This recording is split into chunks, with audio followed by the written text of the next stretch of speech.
UP के आजमगढ़ का नाम आते ही अपराध जगत के बड़े बड़े नाम सामने आने लगते हैं, जबकि आजमगढ़ ने कला साहित्य के क्षेत्र में भी विश्व स्तर पे अपनी पहचान बनाई है। लेकिन आजमगढ़ का हरिहरपुर गांव कल गोलियों की आवाज और महिलाओं के रोने धोने से गूंज उठा। आजमगढ़ के हरिहरपुर गांव में कल गांव के ही दबंग युवकों ने एक युवा कलाकार आदर्श मिश्र की गांव में ही गोली मारकर हत्या कर दी। गौरतलब है कि कुछ महीने पूर्व ही सीएम योगी आजमगढ़ के हरिहरपुर गांव गए थे और वहां संगीत महाविद्यालय की स्थापना की घोषणा किया था। मृत युवक के परिजनों का कहना है कि गांव में कुछ यादव बिरादरी के लोगों की दबंगई है। गाहे बेगाहे ये गांव की बहन बेटियों पे ओछे कमेंट भी करते हैं, जिसका विरोध करने पे इन दबंगों ने आकाश को गांव के मंदिर के पास ही गोली मारकर मौत के घाट उतार दिया। वहीं कुछ लोगों ने दबी जुबान में कहा कि राजनीतिक विद्वेष की वजह से आकाश की हत्या की गई है। हत्यारोपी गोल्डी यादव और उसके परिजन समाजवादी पार्टी के सक्रिय कार्यकर्ता है। वहीं मृत आकाश कट्टर बीजेपी समर्थक था। जिले में एक दिन पूर्व हरिहरपुर घराने के रहने वाले युवक आदर्श मिश्रा की गोली मारकर हत्या कर दी गई थी। आजमगढ़ के एसपी अनुराग आर्य ने आरोपियों के विरुद्ध कड़ी कार्रवाई करने की बात देर रात ही कही थी। हालांकि अभी तक हत्यारोपियों को गिरफ्तार नहीं किया जा सका है। इस हत्या के आरोपी सुशील यादव उर्फ गोल्डी पिता रामनारायण यादव के घर के पास बने अवैध निर्माण को आज दोपहर को जिला प्रशासन ने ढहा दिया। घटना के बाद से ही आरोपी लगातार फरार चल रहा है। मृतक आकाश और उनके परिजन संगीत कलाकार हैं। घटना की जानकारी मिलने पर देर रात ही भाजपा सांसद दिनेश लाल यादव निरहुआ ने पीड़ित परिजनों से मुलाकात कर मामले में कार्रवाई का भरोसा दिलाया था। आरोपी के घर का ध्वस्तीकरण करने प्रशासन की टीम के साथ पहुंचे एडिशनल मजिस्ट्रेट विमल कुमार दुबे का कहना है कि हरिहरपुर में राम नयन यादव के घर ध्वस्तीकरण की कार्रवाई की जा रही है। वही परिजनों ने कहा कि अतिशीघ्र हत्यारों की गिरफ्तारी न हुई तो वो आंदोलन को बाध्य होंगे। साथ ही परिजन बुलडोजर की कार्रवाई से संतुष्ट न थे। उन्होंने मांग किया कि हत्यारोपी का पूरा घर गिराया जाए, साथ ही मृतक के परिजनों को आर्थिक सहायता प्रदान की जाए। अतिरिक्त मजिस्ट्रेट ने बताया, प्रशासन से कोई बच नहीं सकता। हत्यारोपी के परिजन राम नयन ने पोखरी की जमीन पर बाउंड्री वाल और मकान बनवाया था, जिसे आज ध्वस्त कराया जा रहा है। इस मामले में अभी 2 लोगों को हिरासत में लिया गया है। एसपी का कहना है कि घटना में शामिल आरोपियों पर गैंगस्टर एक्ट के साथ इनकी संपत्ति भी जब्त की जाएगी। इसके साथ रासुका की भी कार्रवाई की जाएगी। घटना के खुलासे के लिए 4 टीमों का गठन कर दिया गया है, जिससे घटना का जल्द से जल्द खुलासा किया जा सके। गाँव के लोगों की सुरक्षा की जिम्मेदारी पुलिस की है। सुनिए क्या कहते हैं मृत आकाश के परिजन और ग्रामीण। पुलिस की 4 टीमें गठित की गई हैं गिरफ्तारी सुनिश्चित करने के लिए। परिवारजनों से, गांव वालों से मैंने बातचीत की है। सुरक्षा का उनको पूरा भरोसा दिलाया है। पूरे गांव की सुरक्षा की जिम्मेदारी हमारी है। किसी भी अराजक तत्व की हिम्मत नहीं होने देंगे कि वो इस तरह की कोई घटना करे। बहुत कठोर कार्रवाई की जाएगी। ऐसी कार्रवाई करेंगे जो नज़ीर बनेगी। इसमें गैंगस्टर की कार्रवाई और जो भी इनकी संपत्तियाँ होंगी, अवैध संपत्तियाँ होंगी, उन सब कुर्की की कार्रवाई, ये सब पुलिस के द्वारा सुनिश्चित की जाएगी। तो क्या रीज़न पता चल रहा है, कुछ सामने में आ रहा है किस वजह से ऐसे? इतना अभी तक परिजनों से बातचीत में पता चला है कि दोनों लोग एक ही गांव के मृतक हैं और ये जो जिसके ऊपर आरोप है एक ही गांव के रहने वाले हैं। आपस में परिचित थे, एक दूसरे से बातचीत होती थी। क्या कारण रहा घटना का, इसके संबंध में 2 लोगों से भी पूछताछ की जा रही है और लोग भी जब गिरफ्तार किए जाएंगे उनसे पूछताछ की जाएगी तो घटना स्पष्ट होगी किन कारणों से घटना हुई है। लेकिन ये क्लियर है कि हम लोग अभियुक्तों के विरुद्ध बहुत कठोर कार्रवाई सुनिश्चित करेंगे। ठीक सर। कुछ और लोग घायल भी हैं? कुछ लोग वहाँ जो लोग बैठे हुए थे आसपास, जो जब ये घटना हुई है तो वहाँ से भगे हैं। उस दौरान कुछ लोगों को चोटें आई हैं, उनका इलाज करा दिया गया सामान्य से। लगा रहा हुई है। हमारे भांजे को ये लोगों ने मार दिया है और मेन बात ये है कि आए हमारे यहाँ बाबा, और जो है उनके आने से बहुत तकलीफ, ये लोग बहुत कष्ट की कैसे बाबा आ गए। और ये लोगों ने कहा था, वार्निंग हम लोग दिया था। एक ही रात में हमसे रो करके रास्ते में वार्निंग दिए। कौन बाबा आए थे? ना बाबा योगी जी। और कौन बाबा? एक ही तो बाबा है, योगी जी आए थे भैया। अच्छा, कौन लोग हैं? कौन लोग ये आपको धमकी दिए थे? अरे हमारे यहाँ के लोग थे भैया, सोनू और क्या कहता मैं, गोल्डी और मोनू, यही से लोग थे। गोल्डू यादव, फिकर, जग्गू, यही लोग थे भैया। ये लोग अपने लोग थे, जिए खाए साथ में रहे। आज ऐसा कांड हम लोगों के साथ हो गया भैया।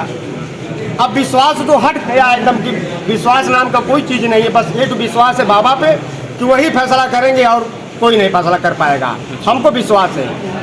ये लोग गुंडा बन रहे हैं ना, हम कुछ नहीं कहेंगे। बहुतों का तो काम खत्म हो गया, अब जो है इनका भी कहानी खत्म है।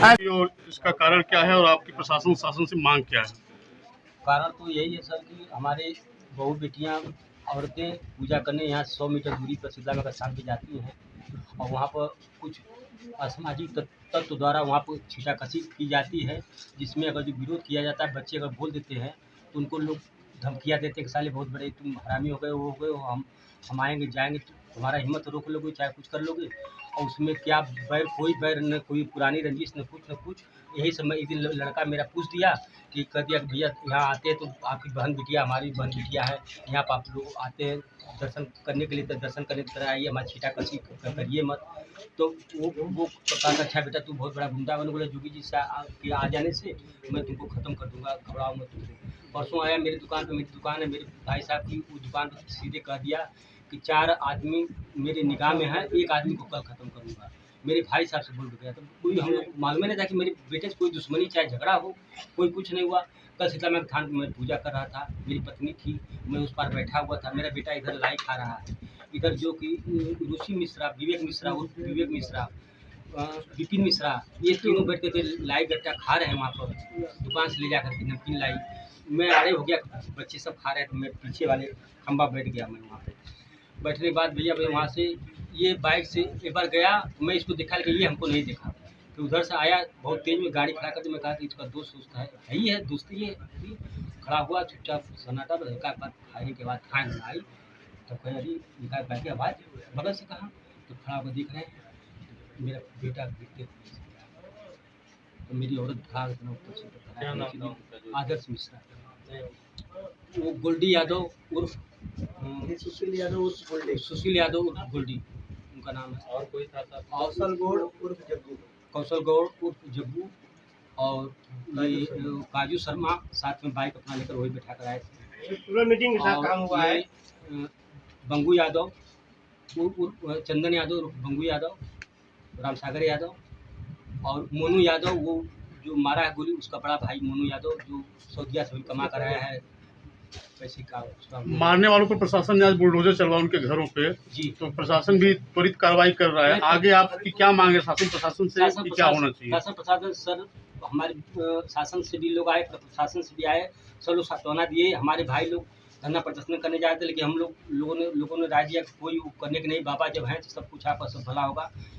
प्रशासन से ही मेरी मांग है कि 24 घंटे के अंदर मेरे बच्चे का गुनहगार को हाजिर किया जाए।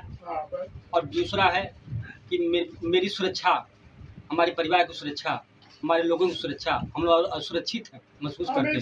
क्या किसी प्रकार की डायरेक्ट या इनडायरेक्ट कोई धमकी इस टाइप का हमेशा होती है। अभी प्रदेश में हत्या के बाद से? हमेशा होती है। हत्या के बाद से, अभी तो अभी कल हत्या हुई, अभी तो हम लोग सब शासन प्रशासन इतना छपा हुआ कि कोई धमकियाँ चाहे कुछ शुरू से ये लोग का आतंकवाद रहा है। लेकिन शुरू से रहा, लेकिन झपड़ी हपड़ा होती थी।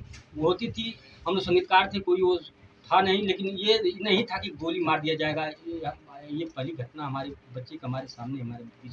अब मांग है हमारे सरकार से कि हमारे कुछ आर्थिक सहायता दिए जाए। हम लोग कलाकार हैं, वो रोजी रोटी कमाता था, वो भी हमारे सरकार से मैं 50 लाख रुपया का भी जो भी जिस सरकार से मांग किया हूँ। और जो कि हमारा जो कि सुरक्षा, और जो कि 24 घंटे के अंदर जो उनको वो, और कुछ असलहा की हमारे हम लोग को ज़रूरत है। क्योंकि असलहा हमारे गांव में उन लोग को घर घर चिपटिया वाली बंदूक से लेकर बड़ी बंदूक तो लाइसेंसी हमारे गांव में किसी बिरादरी के पास तबला सरंगी के अलावा कोई कुछ नहीं। हम लोग सुरक्षा जोगी जी बढ़ाएं, यही हम प्रार्थना करते हैं।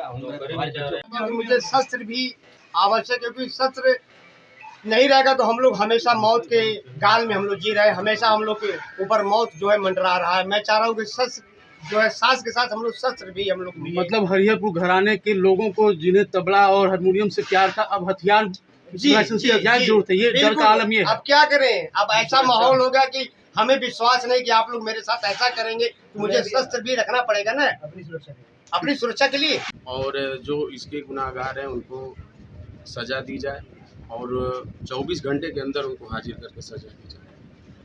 और मांग ये है कि जैसे इस परिवार के लोग बहुत ही सीधे व्यक्ति हैं, राजेश मिश्रा जी, और इनके परिवार में जो लड़के थे इनके सरकारी नौकरी की तैयारी भी कर रहे थे, तो इनको सरकार द्वारा आर्थिक मदद और उनके परिवार में एक नौकरी मिले। और बाकी जो ये बुलडोज़र वाली बात है, हम लोग स्वयं देख कर आए हैं कि जो बुलडोज़र चल रहा है वो उनके घरों पर नहीं चल रहा है, जो अवैध निर्माण उनका है उस पर चल रहा है। बाहर जो पोखरा था उस पोखरे की खुदाई हो रही है, बाकी उनका ज्यों का त्यों घर बना हुआ है, और जैसे का तैसे है। ध्वस्तीकरण जो हो रहा है वो अवैध का हो रहा है, और अवैध निर्माण का ध्वस्तीकरण तो आम आदमी चाहे 10 लोग 20 लोग तो करा सकते हैं, तो मैं प्रशासन से ये निवेदन करूंगा कि उनका जो अवैध निर्माण है उसका तो कर ही रहे हैं, लेकिन आगे ऐसा न हो जीवन में किसी के साथ, और डर और दहशत बने जो अपराधी हैं उनके मकान को ध्वस्त किया जाए। मेरा तो पहला मांग है। शासन से सबसे पहली मांग ये है कि जो अपराधी है और इस तरीके की घटना की पुनरावृत्ति न हो, उसके लिए सबसे पहले उसके घरों पर बुलडोजर चलना चाहिए। और जो कि अभी बुलडोजर तो आके खड़े हैं, अगल बगल के अवैध निर्माण पे चला है, लेकिन अभी भी जो इनके परिवार को संतुष्टि होनी चाहिए, उस परिवार इनका संतुष्ट नहीं है। इनके परिवार की मांग है कि इनके पूरे मकान को ध्वस्त किया जाए। और जो दूसरी सबसे बड़ी बात है कि जो अपराधी अभी तक घटना के लगभग 20 घंटे हो गए हैं और अभी तक अपराधी पकड़ा नहीं गया है, तो तत्काल अपराधी को पकड़ के उचित कानूनी कार्रवाई उसके साथ होनी चाहिए, ताकि आसपास के क्षेत्र में इस तरीके का जो दहशत का माहौल फैला हुआ है वो माहौल ख़त्म हो। और इनके परिवार की सरकार को चाहिए कि इस समय वर्तमान स्थिति इनके परिवार की बहुत ही ख़राब है, तो इनके परिवार को मदद के लिए सरकार को आर्थिक मदद भी दे।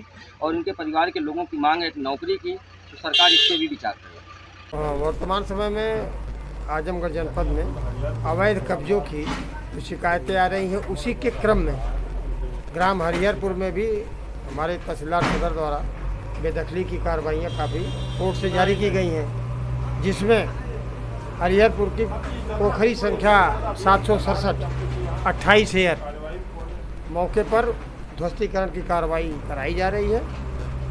जैसा कि आप लोग जानते हैं कि अभियान के तहत ये कार्रवाई पूर्व निर्धारित है और ये चाहे कोई भी हो वो प्रशासन से बच नहीं सकता। तो अवैध कार्रवाई करे जाइए और बेदखली की कार्रवाई मौके पर मेरे द्वारा स्वयं सुनिश्चित की जा रही है। किनको कार्रवाई की जा रही है, किनके ऊपर कार्रवाई की जा रही है? ये रामनयन यादव जी पोखरी पर अब बाउंड्री वॉल बना करके और गैर रिहायशी आवास बना करके कब्जा किए हुए थे, उनके ऊपर कार्रवाई।